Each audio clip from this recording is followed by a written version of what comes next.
Hello and welcome to Market in a Minute, March the 7th, 2025. Interestingly, today must be the first time in a long time that of all the Asian equity markets we monitor over here, the Karachi Stock Exchange 100 index was the only one to end the day in green.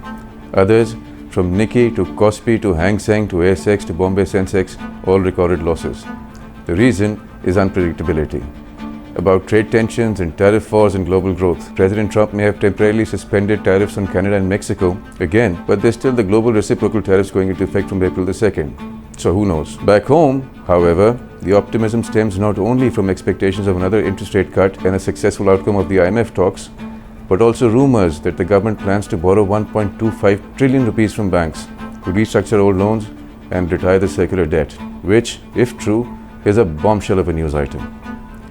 All this has combined, no doubt, to push the index on the daily chart not just above the 20-day EMA, the exponential moving average, which we've been monitoring very closely for a long time, but also back into the up channel which has been in place since early February. Still, the market remains flat and range-bound, without direction, as the ADX reading of 8.5 shows. However, with all these triggers in play, it should move in either direction pretty soon. We'll be watching very closely, so stay tuned. Thank you.